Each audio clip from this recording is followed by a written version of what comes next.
studios, our confines here. And how about this? We're getting you ready for a full slate of Thanksgiving games. Let's get into this Chiefs-Cowboys matchup, okay? Waited all show to do this. Here's Patrick Mahomes and Brian Schottenheimer on the matchup.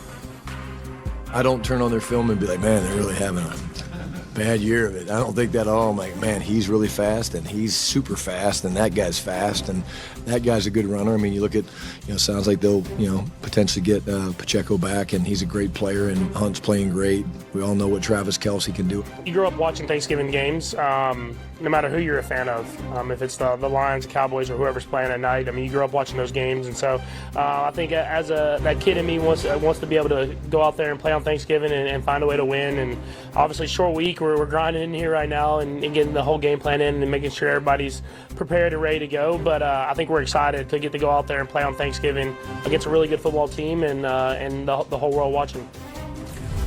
Following their big overtime win against the Colts, the Chiefs now have a 63% chance to make the playoffs, according to ESPN Analytics. That can jump to 73% with a win on Thursday. It does drop to 46% with a loss. Now, as for Dallas, it needs to keep stacking big wins as the playoff chances currently stand at just 9% entering Thursday. But listen, they keep making progress. Marcus, what will be the key for this Cowboys defense against that Chiefs offense? Interior pressure. Listen, when you play Pat Mahomes right now, and I talked about this on Monday, Boogie, Pat Mahomes is in playoff mode. So not only is it about being able to get pressure, and that's a phenomenal opportunity for Quinnen Williams and Oseo Odighizuwa, but it's also about making sure your rush plan is correct, to not let him break your back on some of these third down runs and creating.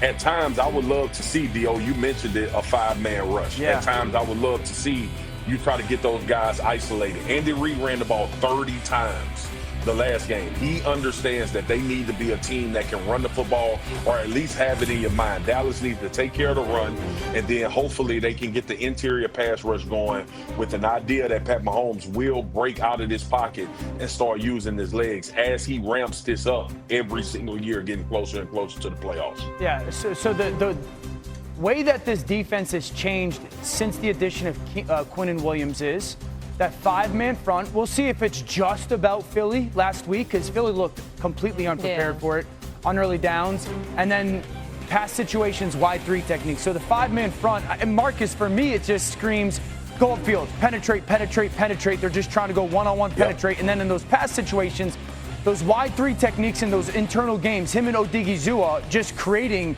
just problems. The internal games and the way that they are eating up the inside, that's why there was such exterior pressure on the Eagles front. And I think that, we were waiting to see the impact of Quinnen. Marcus, I mean, before Mina pops in, do you think that's an intentional thing since the addition of Quinnen? Oh, 100%. And listen, Dan, this is really about, so if you look at Dallas before Quinnen showed up, the center actually would choose what side to help with the guard. Yeah. That's no longer. You got to go to Quinnen Williams immediately whenever your pass protection calls for it. So it creates those seams. It gives you an opportunity to run those games. And that's why you've seen the uptick in OC's game, because now he's benefiting not only off Quinnen Williams double teams, but he's also benefiting from being an insert guy when they are running games for Quinnen to come and wrap around. Yeah, the five-man front versus the run game stuff, I think it'll be fascinating to see if Kansas City's ready for it. Those games when they're in those wide three techniques on the guard center, those guard shoulders, it's hard to pick up from an offensive line perspective with those two interior guys. Crazy the difference one player made. Trey Smith also wasn't playing. Guys, Trey Smith, the Chiefs' best guard, is not playing in this game. So there's potential for that to be a huge mismatch that favors the Dallas team that now has one of the best interior pass rushes in the NFL. But it will not be a mismatch if Dallas sits in a soft zone. I'm going to tell you right now, if they play soft zone, Mahomes is going to have like a 2.53 second time to throw, and they're just going to carve him up like a Thanksgiving turkey. Travis Kelce, over and over.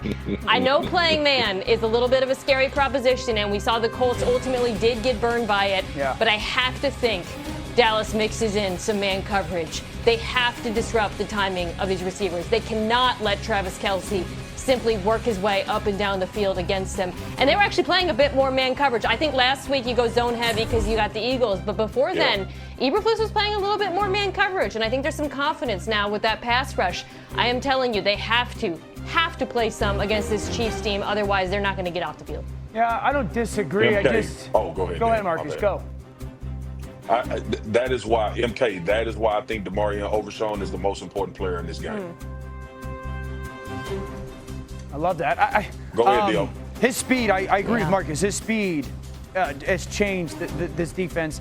I agree with the MK's point with the man. I just don't know who they have that you feel comfortable matching up against Rasheed.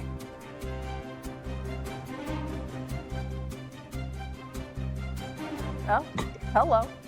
All right. All right. I think we're going to leave it there. I didn't hear it. Somebody was in my ear. I'm sorry. Nina was going to say something. We're just going to leave it. Listen, here's the reality. The reason why we're having a silent contest on the show is because we can't all be in the same place today, but it's for a very good reason. Time for one more thing before we go. Big volleyball matchup for the NFL. Cowboys playoff chances would move up to 16% with a loss all the way down to 4%. On the other side of it, the Chiefs, they would see an almost 30% difference in their chances. With a win, they land at a 73% chance. With a loss, they fall below 50%. Patrick Mahomes spoke a short time ago about playing on a short week on Thanksgiving. That is new on SportsCenter. Obviously, you grew up watching Thanksgiving games.